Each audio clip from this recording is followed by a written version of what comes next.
Olá, amigos. Hoje, 14 de março de 2024, vamos receber aqui o professor Antônio Pinho, segunda vez que vem aqui ao nosso canal, e hoje a gente vai falar um pouco aqui sobre a situação da educação no Brasil, né? Mas antes, eu vou passar a palavra para os seus cumprimentos iniciais e... Espera só um minutinho só. Espera aí que eu tô aqui com... Espera aí. Tô com 3 gatos aqui que estão se estranhando. Espera aí. Só um minuto aqui que tem... Espera aí. Acabou entrando 2 aqui.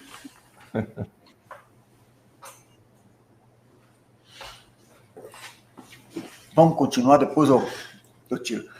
Professor Antônio Pinho, com a palavra, seus cumprimentos iniciais.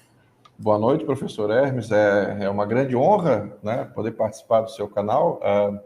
Então, para quem não me conhece, eu sou Antônio Pinho, sou professor catarinense, né, moro na Grande Florianópolis. Então, já dei aulas já dei aula em universidade, já dei aula no ensino médio, ensino fundamental, Fundamental 1, Fundamental 2. Então, né, atualmente estou dando aula num colégio católico, né? Então, para quem não me conhece, né, eu também sou católico, né? Então, eu pauto, procuro pautar a minha... Tem colégio católico mesmo aí em Santa Catarina? Ou só de fachada, só de nome? Não. Ele é um colégio que ele é dessas novas escolas católicas que têm surgido, né? Creio que o senhor deva estar sabendo. Então, aqui na Grande Florianópolis, né? Graças a Deus, ano passado, a escola Nossa Senhora do Desterro começou as suas atividades, né? E eu comecei como professor desse colégio neste ano, né? É porque eu fui estudar faculdade, fui fazer PUC, né? Sim. Escolhi a PUC de São Paulo porque eu pensei, tá, que era uma instituição, uma universidade católica. Lembro que o senhor comentou isso. E hoje eles agregam lá professores de todos os matizes. Só tem o nome, né? E só o nome de católico, mas tem lá um quadro acadêmico realmente de militantes políticos, acho que bem conhecida, muitos até ateus e anticristãos estão dando aula lá. Depois ainda fui fazer PUC do Rio de Janeiro, fui fazer minha pós-graduação em bioética e também um quadro de relativismo, tudo mais, etc. Por isso que eu perguntei se é católica de fato ou só de fachada. Não, é colégio católico de fato, né? Tanto que é um colégio novo, então até se pessoas aqui da Grande Florianópolis, né, católicos da região, estiverem preocupados com a educação do seu filho, até convido a procurar, né? Eu acredito que deva ter Instagram, então é Escola Nossa Senhora do Desterro, né? Então fica na parte continental de Florianópolis. Escola Nossa Senhora do Desterro. Do Desterro. Ótimo. Isso, que é o nome original de Florianópolis, era Desterro, né? Então, esse é o nome do colégio, ele iniciou ano passado, e não é um colégio católico só de nome, de placa, de fachada, ele assim... Começou no ano passado as atividades? Isso, começou ano passado. Então, o colégio, os professores todos são católicos, né? A oração a missa, a oração é parte central, né, da didática do colégio, a doutrina católica permeia todas as disciplinas, então é uma iniciativa muito bacana, muito me alegra poder integrar essa iniciativa, né? Desculpa eu te cortar, só para observar, que depois passa. Eu tenho visto, assim, nesse período aqui, várias iniciativas em várias cidades do Brasil de formação de colégios católicos por grupos de leigos, né, de leigos que têm se organizado e têm fundado colégios católicos em vários pontos do país. Eu vejo isso como muito positivo e promissor. que esse colégio ele não é de uma congregação religiosa, ele é de leigos, né, leigos católicos que fundaram uma associação e fundaram esse colégio ano passado. Então, mas assim, no colégio temos latim, temos a doutrina católica, então realmente é uma iniciativa muito que muito me alegra poder fazer parte. E, bom, então, como eu falei para o senhor, então, pais, né, que estiverem preocupados, que forem aqui de Santa Catarina, né, da Grande Florianópolis, convido aí para conhecerem essa iniciativa, né? Porque, assim, eu ano passado, estava no mundo totalmente diferente, que é o da escola pública, né, da rede pública, então, realmente é um outro universo, então eu também conheço o outro lado, né, que a gente vai falar hoje aqui.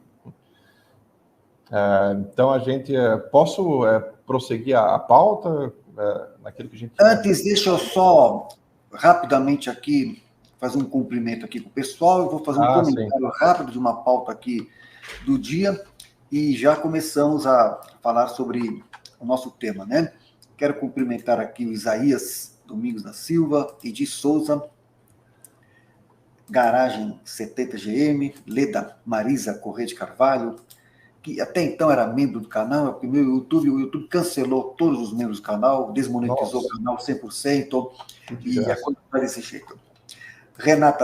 Mônica Medina, artista visual, Renata Duarte, que também era membro do canal, Thales Bertolini, Carlos Souza, Davi Yamazaki. Tanto é que, às vezes, eu via canais aí, o pessoal dizendo assim, meu canal está desmonetizado, e deixava o número de Pix e tudo mais. Eu até olhava e falava assim, nossa, mas que ficava assim, né? Entendeu? Mas hoje eu compreendo. Vou até também, como diz o outro, eu vou até entrar na... Quer ver? É que tem uns que exageram também, né? Tem uns que exageram na dose também. Mais propaganda faz do que conteúdo. Tem uns que também exageram na dose. Mas eu vou aproveitar também... Fica mais mendigando doação do que conteúdo. Mas eu vou deixar o meu contato aqui, o e-mail, que é meu Pix também. Então, meu canal está 100% desmonetizado pelo YouTube, cancelado todos os membros. Fica aqui o nosso contato aí, e também nosso Pix, nosso e-mail. E agradeço desde já os apoios e colaboradores que, aos poucos, né, vão ajudando aí a gente manter esse nosso trabalho.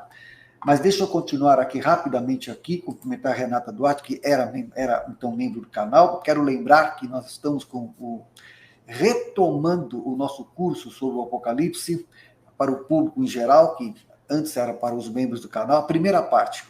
Talvez a segunda parte, aí eu vou quando chegar na segunda parte, aí talvez eu vá para um site específico para novos membros, etc. Mas a primeira parte, como já está pronta, eu vou disponibilizar parte dela para o público em geral, pelo menos uma vez por semana, espero. Né? No próprio YouTube? No próprio YouTube, já disponibilizei a primeira aula, é só ver os nossos vídeos aqui, a primeira aula já disponibilizei, e foi uma aula introdutória sobre algumas referências acadêmicas atuais, que tem tido muita produção sobre esse tema, mas a nossa leitura é uma leitura sóbria, pé no chão, tá?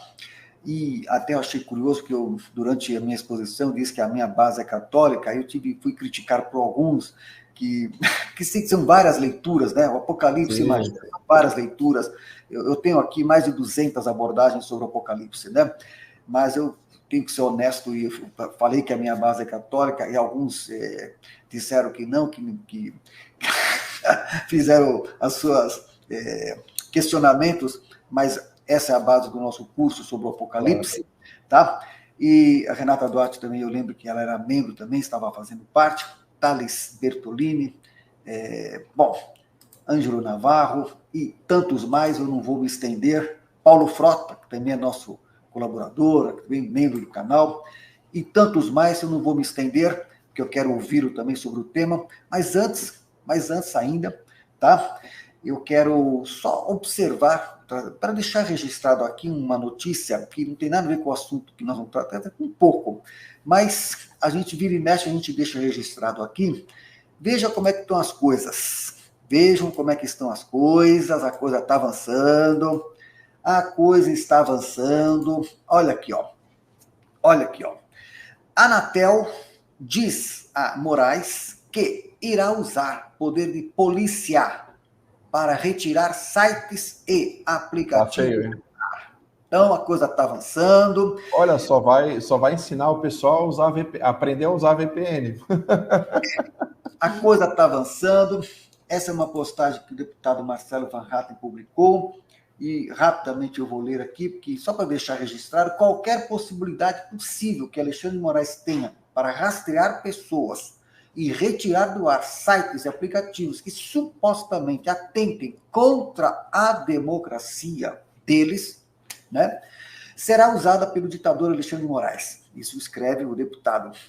Usando a estrutura da Anatel, Moraes sobe mais um nível na escala ditatorial que enfrentamos no Brasil.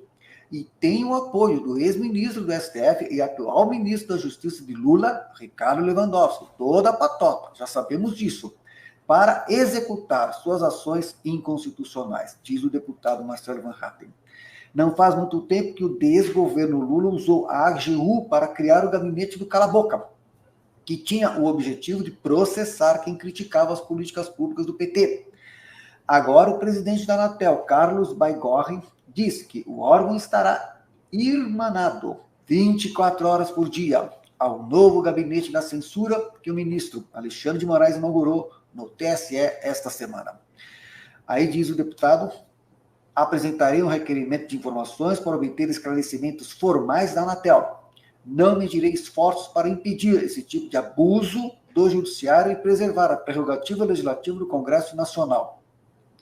Recentemente apresentei um projeto para revogar a competência do TSE, exatamente para evitar a expedição de instruções estapafúrdias. Então, essa matéria foi publicada ontem e é isto que está acontecendo, a coisa está avançando, eles não estão de brincadeira, vida que segue. É isso que a gente está vendo. Professor Antônio Pinho, vamos conversar, eu vou ouvi-lo, né? Agora eu vou ouvi-lo, a sua exposição sobre como estão as coisas no campo daí. O cenário também é o mesmo que a gente acabou de ver em outro ano. O cerco está se fechando em todas as áreas, não é? O senhor leu nessa questão da comunicação, mas no campo educacional não é diferente, não é? Então eu passo a palavra então para a sua exposição, seus apontamentos, e aí a gente vai fazendo aqui um ou outro comentário, mas agora passo a palavra para as suas colocações sobre esse tema. Sim, então, no campo educacional não é diferente, porque, para quem nos ouve e não sabe, está acontecendo essa questão do CONAI, né, ou na verdade, ele já aconteceu, né, que é o CONAI, ele é uma, digamos, uma esfera para debate da educação, então, disso ele se resulta num documento, né, que ele estabelece as políticas educacionais para a próxima década. Então, nesse ano ele conclui, né, o último Plano Nacional de Educação, né? Então o CONAI ele serve para estruturar o Plano Nacional de Educação, que ele tem validade de uma década. Então, agora encerra-se o último Plano Nacional de Educação e então, no final do ano passado, aconteceram as reuniões do CONAI para a elaboração do próximo Plano Nacional de Educação. Então, assim, a questão já começa estranha, porque essa ideia de você fazer planos, né, planos quinquenais, etc., é uma coisa bem comunista e soviética, né? Cuba e tal, o pessoal era assim, né? Vamos fazer. Agora, o plano quinquenal, acho que era plano quinquenal. É bem conhecido, né? Esse roteiro, né? Roteiro bem então, conhecido. É uma coisa bem soviética, né? Então, ora, nada surpreende que nesse governo, assim, a coisa é estarrecedora, não é? O próprio documento, porque assim, existe um documento base que guiou essas reuniões do CONAI. Então, as reuniões aconteceram desde na esfera local, nos municípios, regional, nos estados e final do ano passado, não, foi início desse ano, né? Aconteceu a nacional e acho que boa parte do teu público deve ter visualizado aquelas imagens que viralizaram, né, de pessoas assim, não é nem extrema esquerda, já está além da extrema, não é, que é defendendo uma educação totalmente deturpada, né? Essas pautas mais esdrúxulas eles estavam defendendo lá. Então, vejam só, até, se o senhor me permite, eu selecionei alguns trechos, né, que eu achei assim, muito preocupantes desse texto base do CONAI, que vai aí reger, que ele dá o tom desse Plano Nacional de Educação, né? Então, por exemplo, eu peguei aqui, o senhor me ouve? Tá, o áudio tá bom? Estou te ouvindo, perfeito. Eu desliguei o meu som para não ter Tá. interferência. Sim. Mas estou ouvindo. É porque eu mudei de tela aqui, eu não sei se... Tá. Depois eu peço para o pessoal aqui também nos comentários se está tudo bem, o som, a imagem. Sim. Me avisem, por favor. Então, para quem tiver interesse, pode, então, digitar CONAI, né, 2024, e tem um site do CONAI, e nele você pode baixar o texto base, esse texto que eu vou fazer referência a ele agora. Então, por exemplo, no parágrafo 48, na página 33, tem algo que, assim, me deixou muito alarmado, muito preocupado. Eu até vou ler o parágrafo aqui. Então, abre aspas. As instituições dos setores privado e comunitário fazem parte do Sistema Nacional de Educação, SNE, assim como os sistemas estaduais, distrital e municipais, segundo a competência de cada âmbito, subordinam-se ao conjunto de regras gerais de educação e devem se harmonizar com as políticas públicas, etc., né? Então, aqui mais para o final. Dessa forma, no que diz respeito aos setores privado e comunitário, agora ressalto bem essa parte final. O Estado deve normatizar, controlar e fiscalizar todas as instituições de educação básica superior, sobre os mesmos parâmetros e exigências aplicadas ao setor público. Vejam só, então eles falam, o Estado deve normatizar, controlar e fiscalizar as instituições de educação privada. Ou seja, né, como nós comentávamos aqui no começo, então tem havido esse movimento de novas escolas católicas fundadas por leigos, né, que tentam fazer escolas católicas de verdade. Então, vejam só, se aplicado esse parágrafo ao setor privado, que aí inclui as escolas católicas, então o Estado ele vai ter essas escolas, elas estarão subordinadas ao Sistema Nacional de Educação, né, que antes não estavam, antes elas tinham, ainda tem, né, muito mais autonomia, mas entrando em vigor essa nova política, esse novo Plano Nacional de Educação, então essas escolas elas estarão totalmente subordinadas ao que ditar o governo federal, como diz ali, controlar, normatizar, fiscalizar. Então, ora, esse pessoal fala tanto em democracia, esses verbos não me dizem que condiz com democracia, com liberdade. Né? Se você vai controlar, fiscalizar, né, normatizar, você está tirando totalmente a autonomia e a liberdade de qualquer iniciativa educacional independente do Estado. Né? Então, eles querem tudo no Estado, né? Tudo no Estado, tudo subordinado ao Estado, que me parece muito uma estratégia até fascista, né? Você querer tudo subordinado ao Estado, nada fora do Estado. Então, isso é bem preocupante, né? Claro, com certeza a providência divina não vai deixar que isso se concretize, né? Que essas iniciativas sejam destruídas pelo Estado, mas vai incomodar muito, né? E eu até eu estava estudando esse documento e se a gente fizer a relação desse parágrafo com um parágrafo que vem após, então eu li para vocês um trecho do parágrafo 48. Nós temos aqui, por exemplo, o parágrafo 254, que esse fala especificamente das escolas confessionais. Esse parágrafo ele está na página 56 desse texto básico do CONAI. Vejam só como ele é preocupante. Então, agora eu cito o texto. Um Estado laico é a manifestação do secularismo que o governo estatal mantém uma posição de imparcialidade em relação aos assuntos religiosos, não demonstrando apoio ou oposição a qualquer religião. A educação pública, portanto, deve seguir o preceito fundamental da laicidade. E agora entra nas instituições privadas. As instituições educacionais privadas ou comunitárias podem qualificar-se como confessionais, atendidas à orientação confessional e à ideologia específicas. Agora é preocupante a última frase desse parágrafo. O que não dá aval a uma educação qualificar-se como doutrinária. Então, aqui eu questiono bem o que eles querem dizer com essa última frase, não é? Então, o que não dá aval de a educação qualificar-se como doutrinária. Não é? Então, até eu coloco aqui a questão para o senhor. O que eles querem dizer com isso, né? Ora, então uma escola vai ser confessional, mas não pode ser doutrinária? Então, ela não pode ensinar a doutrina? Então, é isso, né? Até comentei numa live... Isso é um ataque à catequese, né? Claro. Então, por exemplo... Catequese cristã, catequese católica nas escolas católicas, por exemplo, confessionais, isso está claramente um ataque à catequese. Ou seja, eles querem, é isso que já acontece por aí, né? A escola se diz, tem lá a placa de católica, né? De colégio católico.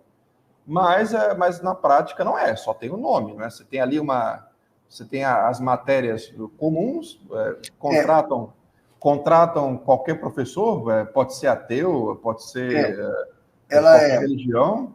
Ela é católica no nome, mas é só plural, relativista, entendeu? E eles colocam aquela disciplina de religião, mas fica lá no cantinho da grade curricular, e mesmo assim, essa disciplina nem é de doutrina católica, é para ensinar todas as religiões. Dialogal, né? Isso, ecumênica. Dialogal, ecumênica, e aí esvaziada totalmente no seu conteúdo, né? Pela qual deveria justificar a sua identidade. Né? Porque então, identidade como católico. Sim. Então, na prática, esse parágrafo, se a gente coloca em diálogo o primeiro parágrafo que eu li com esse aqui, então o Estado ele vai poder controlar, normatizar, fiscalizar as escolas privadas, dentro delas as escolas confessionais. Se a educação não pode ser doutrinária, então ela pode pertencer à Igreja Católica ou a associações católicas, mas você não pode querer doutrinar os alunos no catolicismo. Você não pode fazer com que os alunos vivam o catolicismo. Não, né? Você tem que aceitar a pluralidade e cada aluno é que siga a religião que bem entende, ou se não quiser ter religião nenhuma, vai em frente, né? Então, o que eles querem é isso. Então, daí você abre, imagina a porta de perseguição que se abre aqui. Porque se isso é aprovado lá na frente, não é? Porque, para quem nos ouve e não sabe, esse texto ele vai ter que ser aprovado pelo Congresso. Então, o senhor imagina se esse parágrafo ele passa, os deputados não veem isso, né? E isso passa. Lá na frente, qualquer denúncia que é feita ao Ministério Público, alguma coisa assim, de um colégio confessional, eles estão aqui doutrinando os alunos. Ele viola o Plano Nacional de Educação, que a educação, o colégio... Entendeu? Então, assim, isso abre as portas simplesmente para a destruição de qualquer possibilidade de educação católica verdadeira no Brasil. Então, agora, veja, esse comentário aqui, Agora, doutrinar no marxismo pode. Sim. Aí sim. No marxismo, no gaysismo e outros ismos, tantos, aí pode. Aí beleza, aí o STF, o TSE, maravilha, é democrático. Agora, se for um pensamento crítico, a agenda que aí está, a agenda do globalismo, por exemplo, pronto. Aí os adjetivos tantos conhecidos de ismos, né, de golpismo, de terrorismo, de fundamentalismo, de obscurantismo, de conspiracionismo, de negacionismo e todos mais. Sim, então o senhor imagina a bomba que vem aí pela frente, não é?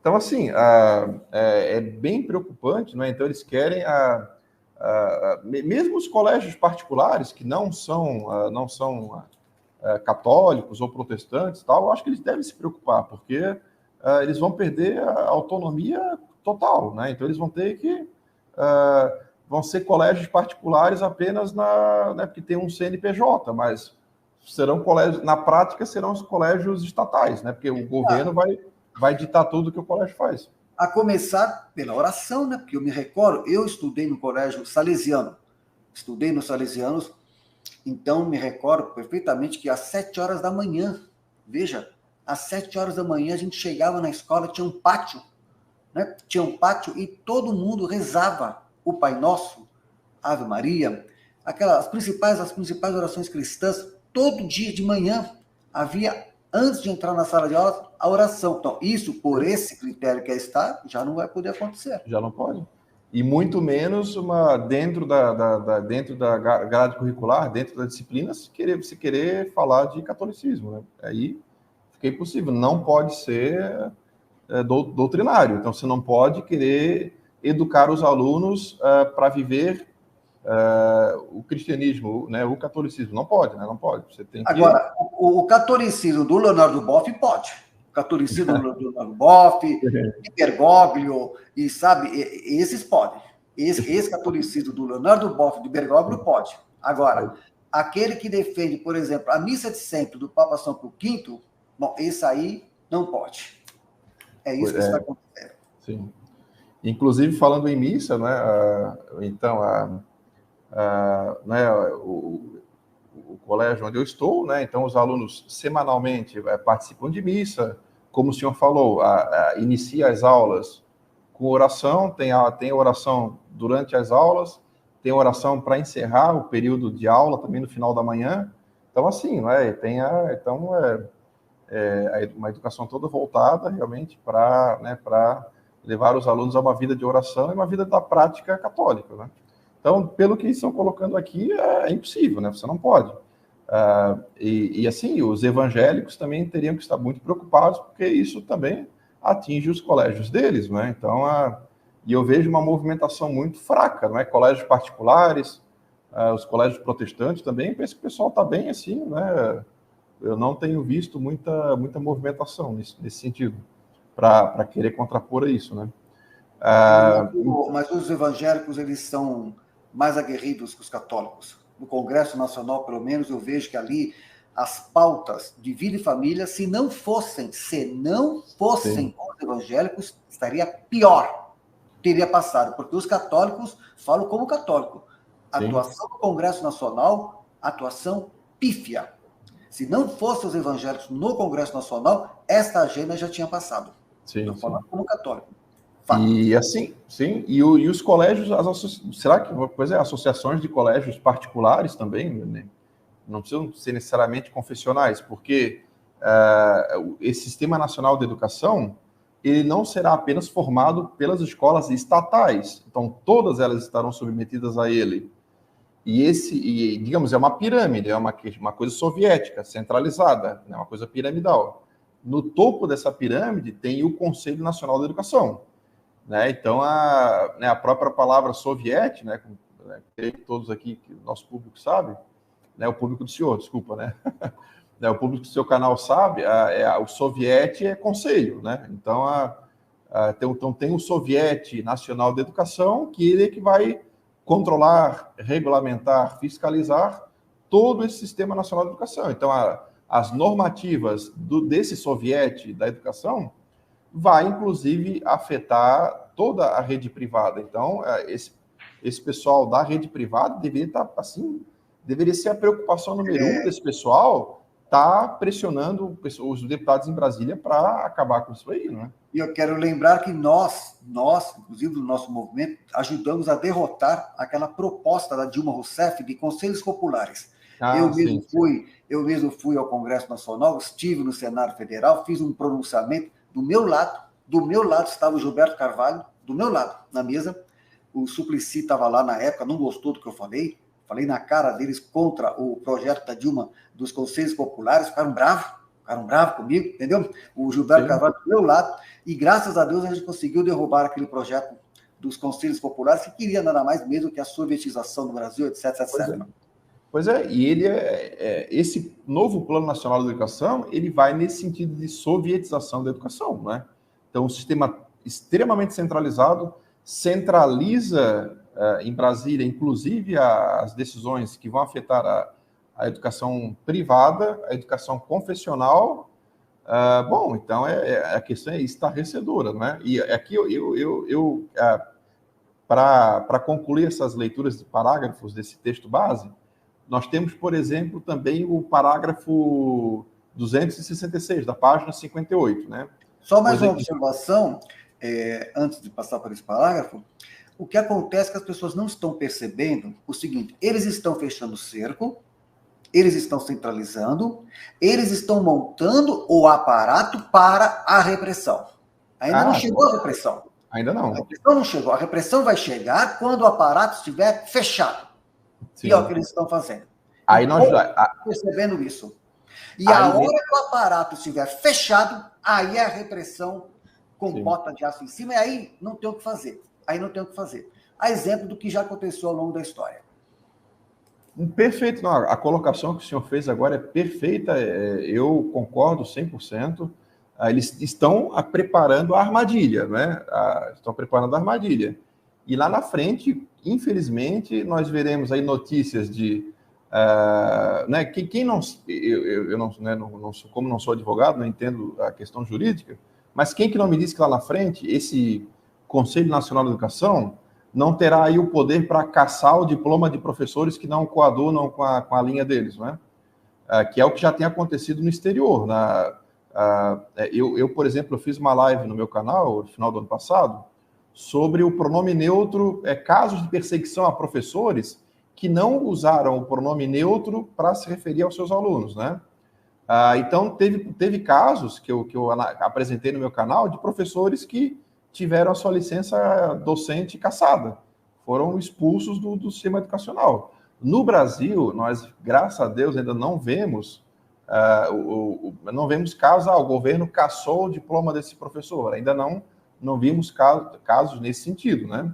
No máximo que acontece, o professor era temporário, né? Aí teve um escândalo, foi demitido. No máximo acontece isso, mas ele é demitido ali, mas ele pode conseguir um outro emprego, né? O diploma dele continua válido. Então, quem não me diz que lá na frente esse Conselho Nacional de Educação, tal, né, terá aí toda uma máquina burocrática para caçar o diploma de professores que não coadunam com essa política soviética de educação. E vou além. Quem não me diz que, com base naquele parágrafo, eles vão, inclusive, mandar fechar colégios católicos, colégios protestantes, que não aceitam essa pauta revolucionária, não aceitam, né, toda essa pauta identitária, ideologia de gênero, etc. Né? Que não me diz aí, né, que lá para frente, como está dizendo ali, eles têm o poder de fiscalizar, né?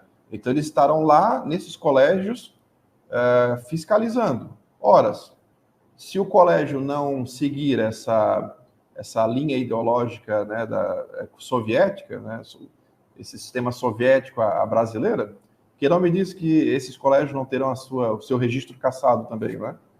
Então, é isso aí que o senhor falou. Eles estão montando o sistema, estão montando a máquina de repressão que a gente vai ver lá na frente, né?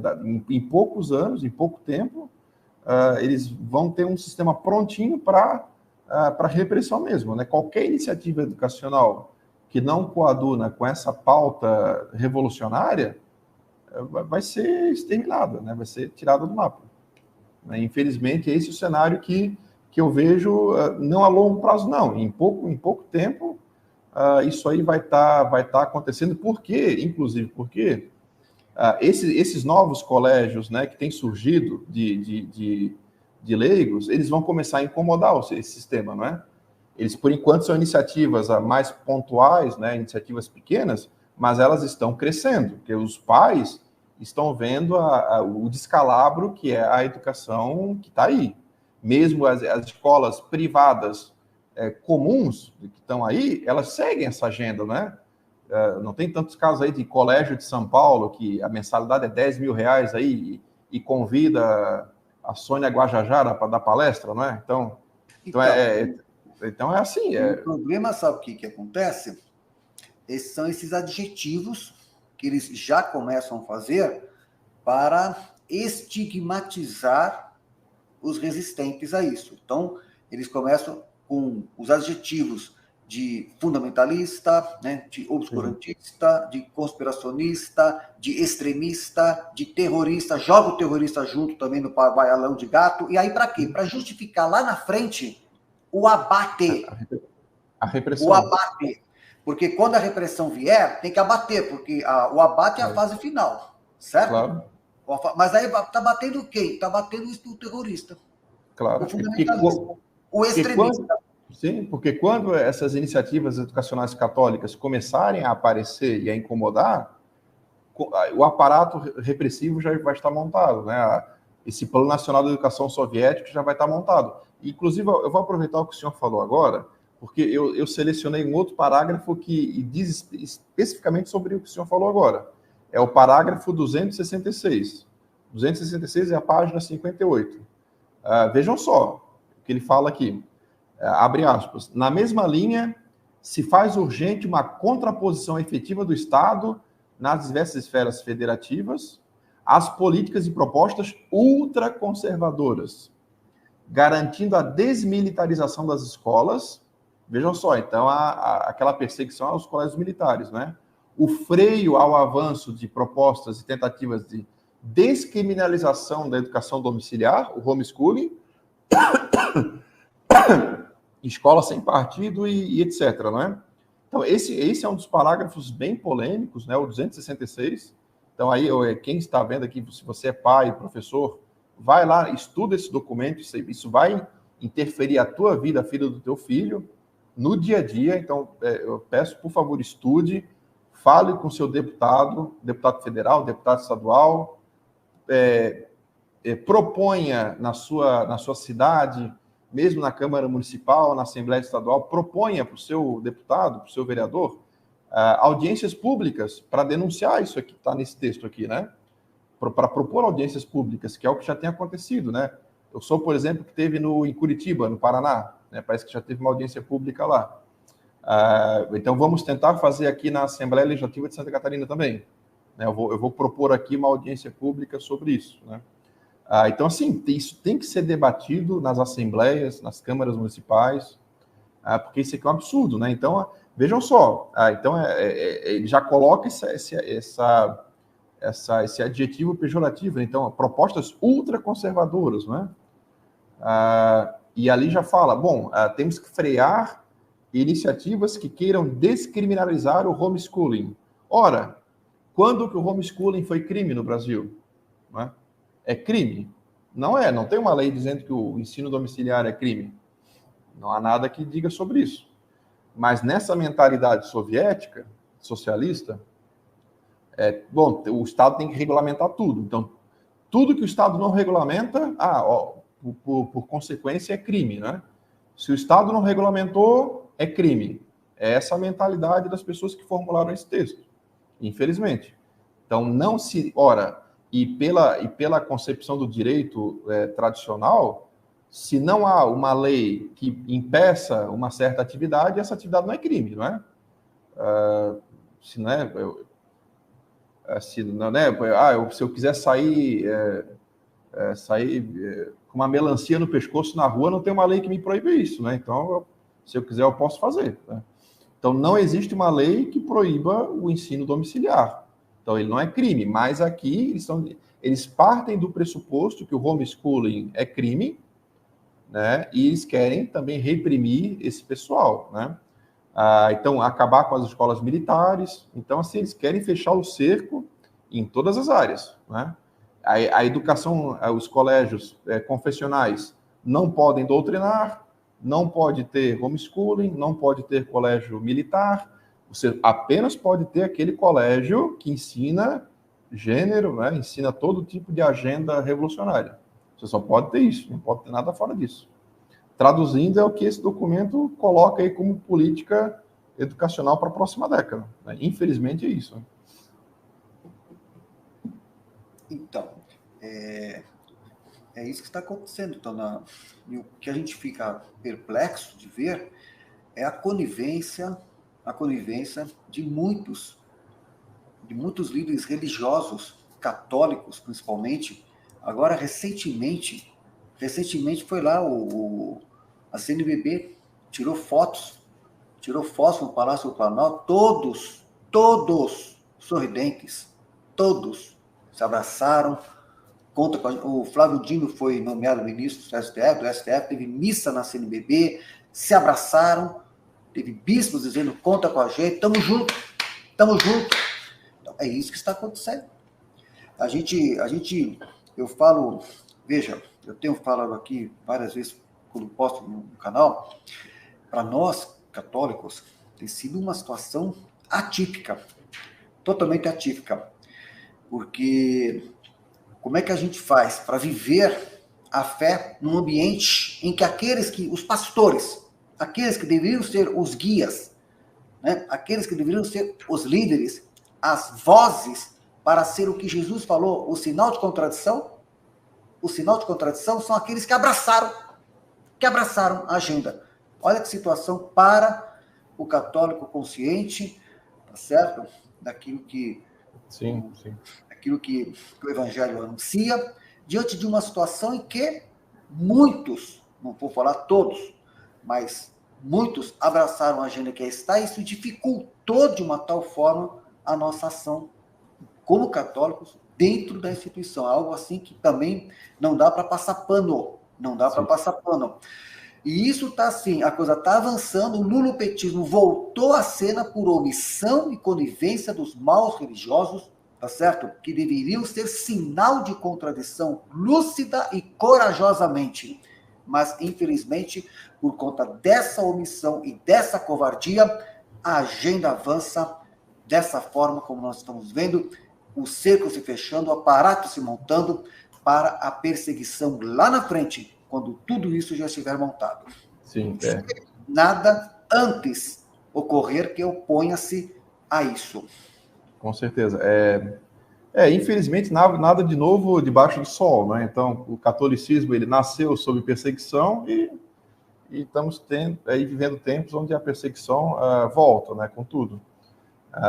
Mas, assim, professor Hermes, eu vejo que, apesar desse cenário catastrófico, né, dessa crise profunda na sociedade, né, em todos os setores, inclusive na educação, né, essa crise na igreja, mas, assim, eu vejo com esperança, né, certos sinais da providência, da ação do Espírito Santo também, porque essas iniciativas educacionais de leigos, né, elas são um sinal disso também, sinal de um despertar católico no Brasil, né? Não só, né, em escolas, mas bons sacerdotes também que têm surgido, né? Bons padres que têm voltado a se comportar como padre mesmo, né? A começar até pela própria vestimenta, padres que estão voltando a se vestir como padre, que eu acho que já começa por aí, né? Claro que a roupa não, né, o hábito não faz o monge, mas ajuda, né? Então, ajuda bastante, viu? Ajuda bastante. Agora ficou uma desculpa também, essa história de, não faz um monge. Tá, então aí dá desculpa por conta disso, para tudo isso que nós estamos vendo. Claro que ajuda. Sim, e leigos, né? Muitos leigos, muitas famílias, né? Realmente retornando às raízes católicas, né? Boas conversões, as pessoas buscando a doutrina de sempre da igreja, né? Buscando bons sacerdotes buscando a doutrina mesmo, né? Da doutrina de sempre da igreja.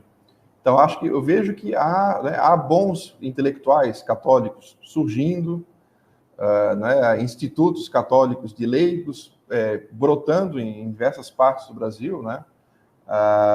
O pessoal deve conhecer mais o CDB, o Centro Dom Bosco, mas ele é o maior dessas iniciativas, mas há inúmeras outras borbulhando pelo Brasil, editoras católicas, né, também surgindo, uma publicação enorme, né?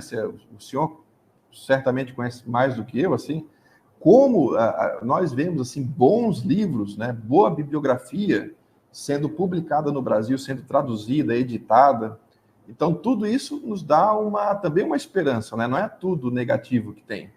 Né? Então, nós temos conversões ao catolicismo, famílias voltando a viver o catolicismo de verdade, não é? Famílias voltando a ter filhos, né? Pais e mães voltando né? a serem abertos à vida, né? Então, católicos assim, fervorosos com apostolado que estão frutificando, associações católicas, essa efervescência cultural católica, livros. Então, eu vejo que, apesar de toda essa perseguição, todo esse aparato comunista que se ergueu sobre o Brasil, eu vejo ainda que há muita ação da providência divina. Eu vejo que né, Deus ainda tem, com certeza, tem planos para o Brasil. Né? O Brasil, eu não creio que ele a longo prazo, ele vá sucumbir sobre isso. Né? Então, algo do catolicismo sobreviverá e me parece que há sementes de um renascimento católico no Brasil. Então, me parece que há também muito motivo para esperança, né? Porque isso é o que me move no meu dia a dia, não é? Eu tenho voltado, inclusive, a minha atuação como professor para dar a minha pequena contribuição para isso, né? Então, ano passado, né? Então, comecei a ministrar também no instituto que está ligado ao Colégio Nossa Senhora do Desterro. Ministrei ano passado o curso de latim, né, para adultos. Esse ano essa turma continua, abriremos mais uma turma de latim também. Então, quem quiser até procurar, até já aproveitando de divulgar, tem o Instituto Santo Agostinho, que ele é vinculado perdão, ele é vinculado ao Colégio Nossa Senhora do Desterro, né? Então, quem quiser procurar no Instagram, o Instituto Santo Agostinho, aqui também de Florianópolis. Então, eu abrirei mais uma turma de latim esse ano, né? Então, pensando realmente um latim voltado para católicos, né? Para católicos que querem conhecer mais profundamente a igreja, querem entender o que acontece na missa tridentina, né? Então, assim, eu vejo que apesar de todo esse cenário do que eu denunciei aqui, não é, desse aparato socialista, desse aparato de perseguição que está se montando, por outro lado, a providência divina também está atuando, né? Veja, eu tenho também visto, claro, tem visto iniciativas, claro que a gente conheço o trabalho do Centro Dom Bosco, eu acho um trabalho muito profícuo. Só um pouquinho, eu vou pegar um copo d'água, porque eu estou com a garganta seca. Tranquilo. Conheço o trabalho do Centro Dom Bosco, que é um trabalho realmente muito positivo, muito profícuo no que eles fazem, muito evangelizador. Enquanto ele retorna, eu vou aqui cumprimentando aqui o pessoal, já retornou.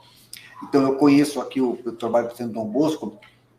Agora, veja, uma observação curiosa. Em 2011, um exemplo para você ver como é que está essa situação, como é que é difícil.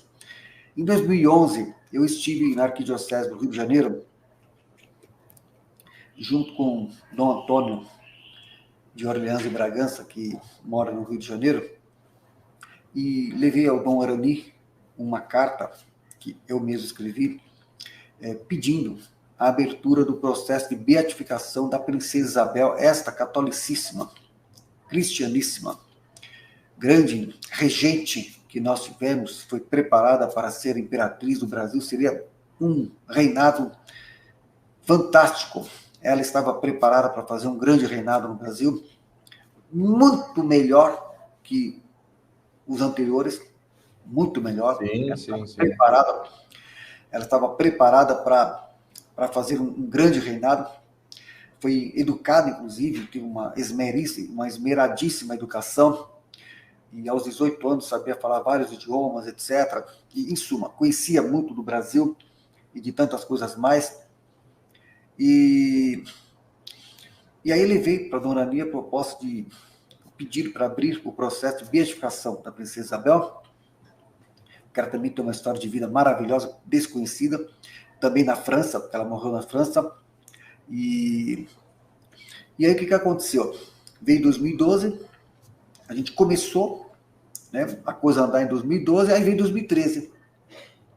Renúncia do Papa Bento XVI, pontificado de Francisco. Aí depois de lá pelo 2015, 2016, lá por 2015, 2016, lá pelas tantas, alguém chegou para mim e falou assim, ó, não desse jeito assim, com essas palavras, mas tipo assim, ó, pode esquecer. Nesse pontificado não serve a edificação. Quer dizer, no pontificado de Francisco. Agora, se fosse de Helder Câmara, opa, se fosse de Helder Câmara, maravilha, mas Princesa Isabel, pode esquecer. Mas tem um processo do Helder Câmara, né, para canonizar. Não, se for Helder Câmara e toda a patota do Helder Câmara, pode, a coisa vai que vai. Agora, Princesa Isabel, meu amigo, pode, nesse pontificado, olha, isso foi em 2015, 2016. Nesse pontificado, não sai. E olha, estamos em 2024.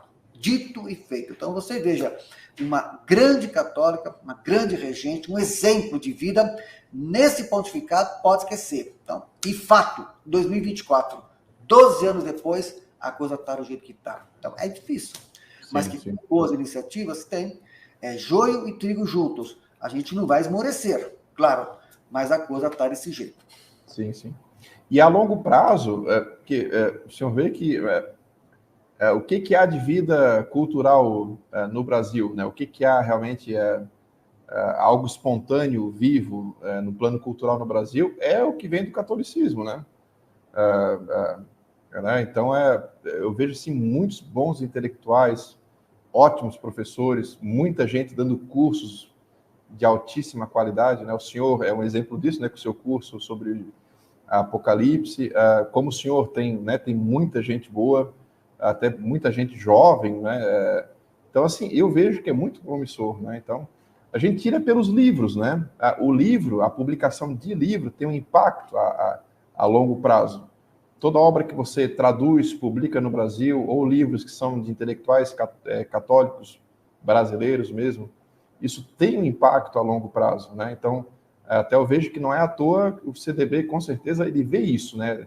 Ele vê que ele vai poder, né, se nós quisermos, digamos, trazer o Brasil de novo ao catolicismo, isso, em parte, muito acontecerá por causa de livros, porque os católicos no Brasil precisam ter acesso a uma bibliografia, uma boa bibliografia. Nós temos que ter boas obras de referência, né? Nós, como professores, não é?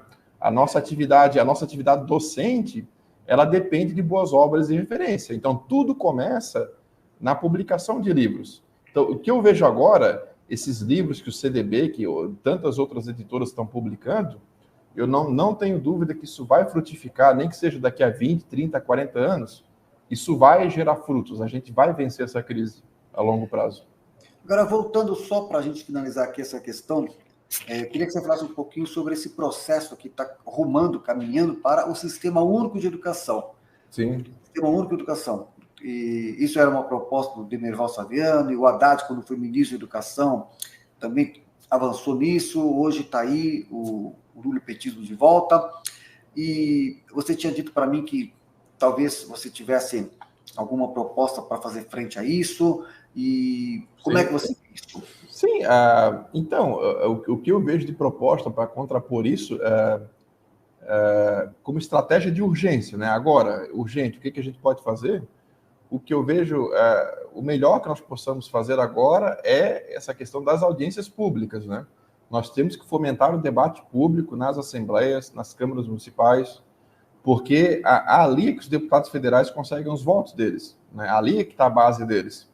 Então, professores, pais, você que trabalha em escola, diretor de escola, coordenador pedagógico, etc., a gente precisa fazer pressão dos deputados estaduais. Se você tem contato com o deputado federal, assessor, a gente precisa pressionar esse pessoal, mostrar, né, esses parágrafos que eu li aqui. Eu acho que esses parágrafos que eu trouxe, não precisa levar o documento inteiro, é só esses 3 parágrafos que eu li aqui, para mim, são os mais gritantes, né? Assim, do que eu selecionei, isso é gravíssimo, né? Então, tem que levar isso para esse pessoal, né?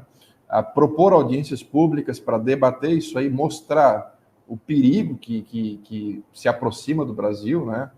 perigo que é esse Sistema Nacional de Educação, esse Sistema Único de Educação, né? Que eles querem realmente é um SUS da educação, né? Então, é unificar tudo em Brasília, centralizar tudo em Brasília. Então, ora, o SUS, né? O Conselho Nacional de Medicina não tem o poder de caçar o registro de médicos, não tem o poder de caçar o registro de algum hospital, de alguma clínica. Ora, quem é que não nos diz que a hora que nós tivermos um SUS da educação, quem não nos diz que vai acontecer isso também, né? Como eu já comentei. Então, a gente precisa levar isso para os vereadores, deputados estaduais, para os deputados federais, precisamos levar isso para eles, porque, professor, eu creio que um dos riscos que nós corremos é o pessoal criticar muito assim as pautas marginais, né? Querem criminalizar o homeschooling, querem fechar os colégios militares, querem colocar mais ideologia de gênero nas escolas. Tudo bem, isso é grave, isso são pautas graves, né? Isso tem que ser combatido. Mas o núcleo do problema é o Sistema Nacional de Educação. Esse é o ponto central, isso é que é preocupante, não é? Então, isso é que não pode passar, isso não pode ir para frente, não é? E não pode ir para frente essa iniciativa de você querer submeter, inclusive, os colégios particulares a esse sistema, não é? Bom, se ele for inevitável, né? Porque aí eu acho que a Andréa Medrado, né? Que eu acho que o senhor fez live com ela aqui, né? Ela que vai saber bem falar sobre esses meandros, né? Mais né, das questões legais, né? Jurídicas que eu tenho acompanhado o trabalho dela também. Ela é a pessoa que estudou mais isso, né? Mas então eu vejo que se é inevitável, porque já passou, tem lá como emenda constitucional, né? Você querer criar um Sistema Nacional de Educação, ora, os deputados deveriam estudar como, ou as pessoas, nós, né, pressionarmos e vermos como que é possível evitar digamos, a construção desse Sistema Nacional de Educação, a instauração dele. Ora, mas se acontecer essa desgraça que, não é possível evitá-lo, porque ele está lá na Constituição, né, uma emenda, não sei como é que isso passou lá. Parece que foi um jabuti, né, que estava no meio de uma lei lá da época do Haddad, e isso acabou passando, né? Ora, o que não pode é você querer submeter, inclusive, os colégios confessionais, os colégios privados. Você não pode querer submeter todo tipo de educação que acontece no Brasil você não pode querer submeter essa educação ao Sistema Nacional de Educação, a um Conselho Nacional de Educação. Ora, então que esse sistema que ele regulamente então, os colégios estatais, né? Que já é um sistema falido, né? Como eu falei para o senhor hoje, é um sistema falido, não tem, para mim, assim, a educação estatal compulsória, laica, como eles estão colocando aqui, não é? Isso aí é um sistema falido, isso não educa, nunca educou ninguém no Brasil, não vai educar, não vai sair nenhum grande gênio da humanidade no Brasil formado por esse sistema, né? Não saiu até agora, então nunca vai gerar, né? Um grande santo, um grande gênio, um grande nome para a história da humanidade não vai sair desse sistema, né? Com certeza não. Se os poucos que conseguem ter uma verdadeira educação estão procurando fora desse sistema, não é? Com cursos, com formação fora. A gente perde aqueles anos e anos, né, nesse sistema e depois tem que procurar à parte, fora, a verdadeira educação, né? Então, esse sistema estatal, burocrático, laico, anticristão, até socialista, anticristão, soviético, nada de bom vai sair daí. Ora, então, se eles querem cavar e se afundar mais ainda no abismo, tudo bem que se afundem, mas que não levem todo mundo junto, né? Que possibilitem que famílias católicas, que colégios católicos existam, né? Pelo menos para dar alguma liberdade para esse pessoal, né? Mas assim, o que a gente vê, o que está nas entrelinhas desse texto, é que eles querem, né? Então, se tem algum colégio católico, um colégio evangélico, ele vai ser só de placa, né? Só a placa vai ser cristã. Aí lá dentro vai ter que ter tudo que é porcaria, ideologia de gênero, vai ter que chamar o aluno de gênero neutro, né? E por aí vai. Bom, mas então, se é impossível evitar esse Sistema Nacional de Educação, então que a educação pública estatal está afundada no abismo, Então, eles só vão cavar o abismo ainda mais e vão, né, mas que pelo menos né, queira Deus que permita que eles não levem junto a essas iniciativas de colégios católicos de verdade, né, que estão surgindo aí. Mas eu vejo esse documento como um ataque frontal a isso, né? Ao pouco de boa educação católica de verdade que tem surgido no Brasil. Esse documento aqui, ele abre uma brecha, ele abre uma avenida para lá na frente se tornar até quase impossível, inviável você ter um colégio católico registrado, né? Ora, se o cerco fechar, o que vai acontecer? A gente vai ter que ter colégios ilegais, né? O colégio existe, mas não é registrado, né? Vai ter um negócio meio informal, assim. A gente vai ter que resistir dessa forma, né? Infelizmente, eu realmente já vejo lá na frente que se a perseguição fechar, se o cerco fechar, se a perseguição for forte, a gente não pode parar e a gente vai ter que continuar, nem que seja como, né, nas catacumbas, de forma ilegal mesmo, de forma paralela, né? O colégio não existe, não é registrado, mas né, a gente continuar tocando esses projetos, continuar ensinando as crianças, né, no catolicismo, e mesmo que enquanto a gente não for para a cadeia, né, enquanto não bater a Polícia Federal na porta, a gente seguir em frente, né? O próprio São Paulo, né, que também foi preso, né, que também foi martirizado, e os primeiros cristãos, muitos deles, né, da mesma forma, mas não sei se hoje os que estão aí têm a têmpera que eles tinham, né?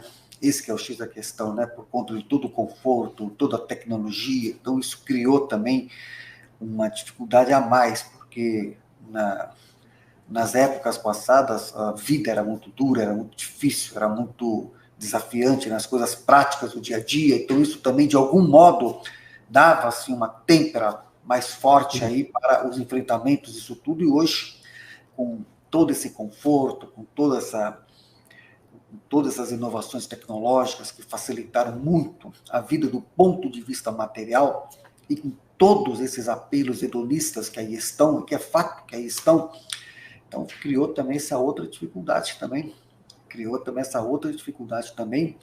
e nesse enfrentamento e nesse anúncio. Mas nós temos o exemplo, né, dos grandes santos ao longo da história, certo? Ao longo dos séculos, e dentre eles São Paulo, que diz: ai de mim se não evangelizar, né? Então, dessa forma, a gente está no século XXI, também, do mesmo modo, assim, enfrentando esses mesmos desafios que são aqueles que, né, que o próprio Jesus, nas bem-aventuranças, eu estava hoje, inclusive, vendo aqui as bem-aventuranças, e diz lá, em uma das bem-aventuranças, bem-aventurados os que sofrem perseguição por causa da justiça, porque deles é o reino dos céus. Bem-aventurados sois vós quando vos injuriarem e perseguirem, e mentindo, falarem todo mal contra vós por minha causa. Exultai e alegrai-vos, porque é grande o vosso galardão nos céus, porque assim perseguiram os profetas que vieram antes de vós. Então, essa é a palavra de nosso Senhor Jesus Cristo, que nas bem-aventuranças, tem outras bem-aventuranças que mostram, né, que sempre foi assim, sempre será, até a última geração. É isso que aguarda aquele que realmente é o verdadeiro cristão. E vamos prosseguir com fé, confiantes na graça de Deus. Professor Antônio Pinho, agradeço a sua disponibilidade de estar aqui, dessa partilha, e passo as suas considerações finais. Professor, é uma honra, né, poder participar do seu canal, é uma honra esse convite, né? E eu vejo que, bom, o mal também não age senão pela permissão de Deus, né? Então, o momento que, com certeza, a providência divina sabe qual o sentido, né, disso tudo, e as palavras que o senhor falou no final, eu creio também que são bem É isso mesmo, né? A prosperidade material enfraqueceu muito a fé do brasileiro, né? Então, antigamente, quando as pessoas tinham muito menos posses, muito menos condições, as pessoas tinham muito mais fé, né? E nós agora estamos chegando num ponto de virada, porque essa aparente prosperidade natural, essa prosperidade material, está chegando ao fim, não é? Eu tive muito tempo de dúvida, bom, qual vai ser o caminho que o Brasil vai seguir daqui para frente, né? Ora, eu acho que assim o projeto desse pessoal é terra arrasada, é Venezuela daí para baixo, né? Então, assim, pelo que eu posso estar errado, mas pelo que eu tenho visto, né, o avanço rápido dessa revolução socialista que está acontecendo no Brasil, o que eu vejo até o final da década, o Brasil vai ser terra arrasada, uma miséria a nível Venezuela, ou pior, né? Ou pior. Então, assim, se Deus permite tudo isso, né, no Brasil, será que não é para que esse povo, será que o brasileiro vai ter que cair na miséria, no fundo do poço da miséria comunista? Será que aí o brasileiro vai se converter, não é? Então, quem sabe é isso, né? Quem sabe o brasileiro só vai se converter no sofrimento, na miséria, né? na privação material mais ferrenha, né? Então, me parece que, quem sabe, né? Quem sabe muitas pessoas vão se converter quando observarem, bom, né? Estão lá na miséria, né? Tendo que catar lixo, catar comida no lixo para poder sobreviver, né, como estava acontecendo na Argentina até há pouco tempo, né? Então, me parece que, infelizmente, o brasileiro vai ter que sofrer muito, o povo brasileiro vai cair numa miséria muito grande nos próximos anos. Quem sabe aí que Deus vai tocar o coração de muita gente e muita gente vai voltar ao catolicismo, né? Porque a resposta para a superação disso tudo é a conversão do povo, né? Não existe outra saída. Se o brasileiro se converter, se o brasileiro viver de forma sincera a fé, a doutrina católica, ora, eu não tenho dúvida que o Brasil vai superar tudo isso, né? Não tenho dúvida. Então, eu repito, né? Aqueles sinais da providência, né? Colégios católicos surgindo, bons sacerdotes, bons livros, associações católicas surgindo. Bom, quem sabe isso é uma semente que está começando a brotar, né? A germinar. Então, eu tenho esperança, né? Tenho esperança ainda. E para finalizar, não é? Aí aproveito para divulgar, né? Se eu puder depois colocar minhas redes sociais aqui na descrição, né? Então, para quem quiser acompanhar meu trabalho, quem quiser me contactar nas redes sociais, né? Tem o meu canal aqui no YouTube também, né? Eu acho que se procurar Antônio Pinho, deve achar o meu canal aí. E, bom, no meu canal eu tenho procurado falar sobre educação, né? Sobre educação católica, cultura, né? Tenho procurado desenvolver um trabalho nesse sentido, né? Aqui no YouTube. E assim, né? Então, em breve, até já deixo aqui o convite, né?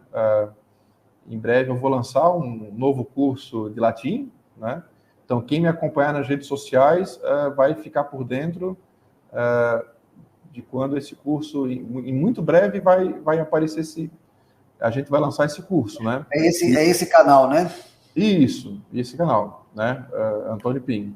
Então, aí para início de mês que vem, a gente vai ter novidades sobre esse curso, né? Então, é um curso de latim voltado para católicos, né? Então, curso de latim católico. A nossa intenção é resgatar o latim como é a língua da igreja. Então, a pequena contribuição que eu estou dando, né, é poder trabalhar para a gente resgatar o latim como língua de cultura, né, como base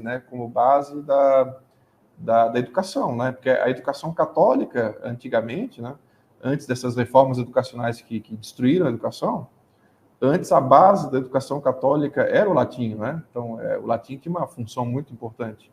Então, a pequena contribuição, né, que eu estou dando nesse cenário atual do Brasil, o pouco que eu posso fazer é poder trabalhar com o latim, né? Então, quem me seguir nas redes sociais, no meu canal ali também eu né, vou divulgar as informações para o pessoal que quiser se matricular no curso. No meu Instagram também vou estar divulgando, né? Então, deixo aí o convite para o pessoal, né? Você que é católico, né? Você, às vezes, quer ensinar seu filho em casa, né? O pai ou a mãe que quer ensinar o seu filho em casa tem que estudar primeiro, né? Para poder orientar o filho. Então, né, se você quiser aprender latim para depois poder orientar, né? Ensinar os seus filhos em casa ou complementar a sua própria educação, né? Como a gente está vendo aí, infelizmente, a minha geração, né? As gerações anteriores a mim também, já pegaram uma educação muito deteriorada, né? Então, as lacunas educacionais do povo, né, dos adultos, ainda é muito grande. Então, né, para você então, que sente, né, que a sua educação foi muito deficitária, eu deixo o convite para fazer esse meu curso, né, para aprender o latim, que, olha, com certeza o latim ajuda no desenvolvimento da inteligência, no desenvolvimento do próprio domínio do português. Então, contribui muito, né? Contribui para o desenvolvimento cognitivo, é muito bom, né? Em todos os sentidos. E, claro, né, ajuda muito a nos aprofundarmos na fé, né? Como língua da igreja, nós podemos compreender muito mais profundamente a doutrina católica pelo latim. O latim ajuda muito nisso, né? Até para depois poder estudar São Tomás de Aquino no original, né? Os grandes teólogos, né? Então, realmente ajuda muito a Vulgata, né? Você pegar o texto, a Vulgata, né? O texto em latim da Bíblia, ele nos abre muitas chaves de leitura. Eu tenho feito essa experiência no meu curso, né? De trazer, analisar trechos da Vulgata, né? E a gente vê assim que você analisando o texto em latim, você vê que abre muito mais, nós conseguimos nos aprofundar muito mais na análise do texto do que apenas ficar na tradução, né? Muita coisa se perde na tradução para o português. Então, eu deixo o convite pessoal, né? Se você quiser se aprofundar na fé, né? Crescer na fé, crescer no conhecimento da doutrina, o latim vai te ajudar muito nisso, né? Se você quer desenvolver sua inteligência, né, ajudar na educação dos seus filhos, eu deixo esse convite aí para fazer o meu curso. Então é só acompanhar meu trabalho na internet, que aí mês que vem a gente vai divulgar para as matrículas. Eu acho que isso pelo menos é uma solução, né? Nós estamos no fundo do poço e a gente tem que procurar, né, de certa forma, como é que a gente pode sair do fundo do poço, né? Então a gente faz o pouquinho que pode. Maravilha. Eu que agradeço aí o professor Antônio Pinho. Eu quero só fazer um comentário aqui do Sérgio Rosa, que ele está dizendo que sempre sai mais pessimista nessas lives ou vídeos. Acha que Deus está meio esquecido da humanidade e que talvez nós merecemos tudo que está acontecendo. Não, mas eu procurei aqui dar uma palavra de esperança também, né? A gente faz assim apenas uma leitura do que está acontecendo, claro. Mas sempre eu coloco aqui que o nosso olhar é o olhar cristão. Então, a esperança é a virtude teologal, nós temos esperança, sabe? E não só esperança, como também, né, gratidão a Deus por ter nos colocado neste tempo, sabe? Estamos no século XXI e a gente não pode olhar para o passado também com idealizações. As coisas lá atrás também foram muito difíceis. Haviam problemas que hoje nós não temos, mas que também naquelas épocas passadas eram também terríveis. O nível de violência, o nível de barbaridade, de crueldade, de maldade física era terrível. Então, assim, o nosso tempo, ele também tem muitas coisas também que são, assim, que sinalizam também, assim, que sinalizam a misericórdia de Deus para conosco. Então, quer dizer, hoje nós temos muitas facilidades que em épocas passadas nós não teríamos, nós não tínhamos. Por exemplo, uma conversa como essa, por exemplo, aqui, que várias pessoas podem acompanhar ao vivo, depois outras mais, isso era impossível há tempos atrás. Então, temos tecnologias que estão disponíveis para os fins que sabemos, mas que também nós podemos utilizá-las para a evangelização, para a conscientização, sem dourar a pílula, sem, né, colocar um óculos cor-de-rosa, achar que vivemos no melhor dos mundos possíveis, como dizia Pangloss. Não, nós somos realistas, pé no chão. A coisa é difícil, a coisa sempre foi assim. O ser humano, infelizmente, a maldade humana é fato. Maldade humana é fato, em todas as épocas da história, mas a bondade humana também é fato, sabe? E eu acabei de mencionar aqui as bem-aventuranças. Bem-aventurados que têm misericórdia, porque bem-aventurados misericordiosos que terão misericórdia, é isso que nós acreditamos. E por isso que nós estamos aqui. E por isso que a gente tira essa horinha aqui para fazer essa partilha. Não é para trazer um conteúdo, como o próprio YouTube já adjetivou o conteúdo do nosso canal como nocivo, tá? Porque a gente é crítico da agenda deles. Não, a gente faz apenas um diagnóstico da situação, para um diagnóstico, assim, um ponto de vista dentre tantos que aí estão, que requer discernimento, mas claro que com esperança. É claro que com esperança, daqui a 10, 20, 30, 40, 50 anos, o pessoal vai ver essa época nossa e vai ver coisas boas que aconteceram também, que estão acontecendo, sabe? Tiranias, despotismos, sempre houve na história da humanidade, não é só agora. Agora, precisa saber como que nós enfrentamos isso, como que a gente se posiciona, né, de que lado estamos, o que defendemos, quem defendemos, o que acreditamos, é isso que importa. A forma como a gente se posiciona. Agora também, né, que eu acho que é importante ressaltar, a gente sabe que a gente pode muito pouco. A gente pode muito pouco, mas Deus pode tudo. E o senhor está fazendo esse curso sobre o Apocalipse, né? Também, com certeza, deve ter refletido sobre isso, que eu tenho observado que até por influência protestante, as pessoas acham assim, que Jesus qualquer hora aí está voltando, né? Tá perto. Mas assim, nós não sabemos o final da história, então, e até assim, a minha opinião pessoal, pelo que a gente lê da realidade, né? Ora, muito provável, a história humana ainda tem muito pela frente ainda. Né? Até pelo que o Apocalipse diz, né? Após o reino do anticristo, ainda virão séculos depois. Então, assim... 1000 anos, né? Fala-se de 1000 anos. Pois então, assim, bom, eu posso estar falando uma besteira, mas, bom, se eu falar besteira, o senhor me adverte aqui. Eu ainda acredito que o melhor período do catolicismo ainda vem pela frente, não é?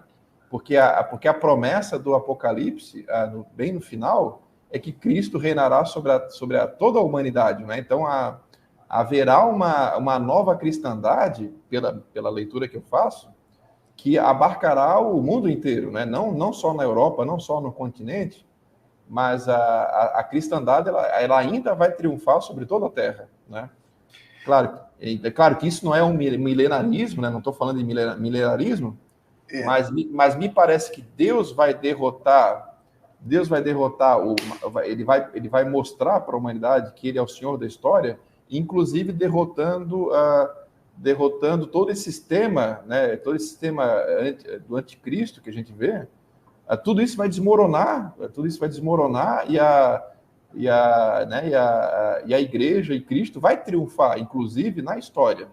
Então Deus vai triunfar, inclusive na história humana. Então, me parece que essa leitura protestante, de que a história humana vai terminar com o triunfo do anticristo, isso me parece de um negativismo absurdo.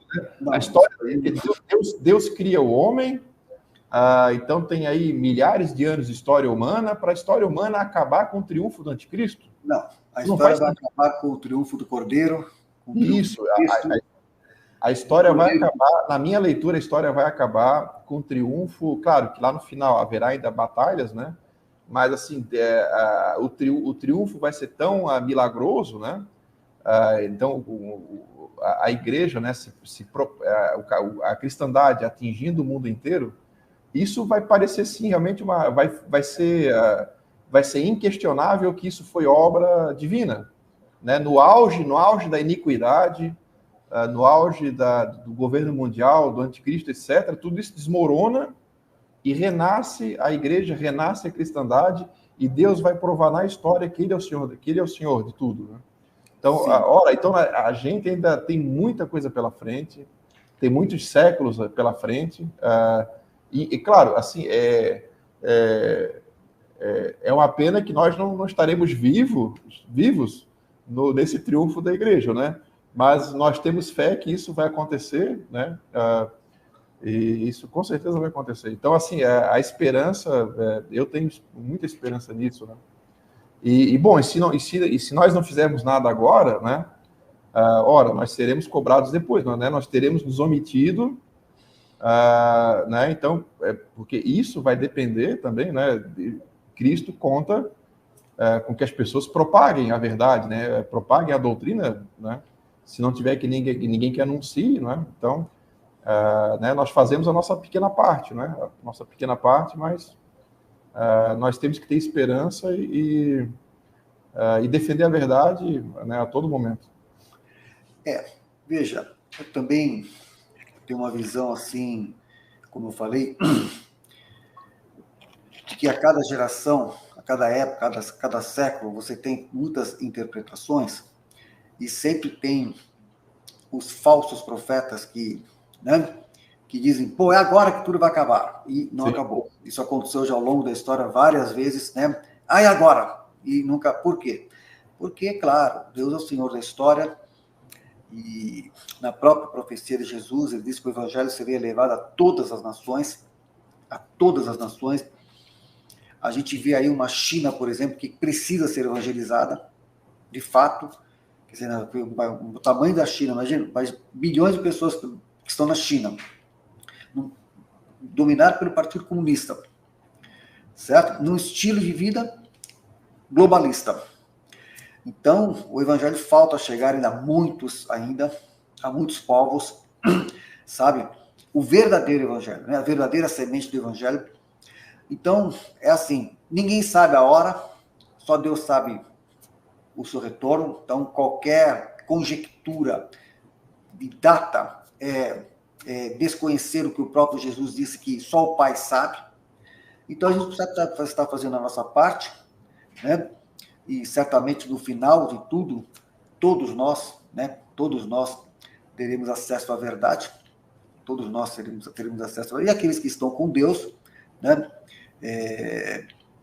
terão maravilhas que aqui nesse mundo os nossos sentidos não podem captar, que é também promessa de nosso Senhor, nós cremos nisso, e sabemos que, né, sabemos que é pela sua força, pela força dele, é que nós temos força. Nós, como eu disse agora há pouco, podemos muito pouco, mas Deus pode tudo, cremos nisso firmemente.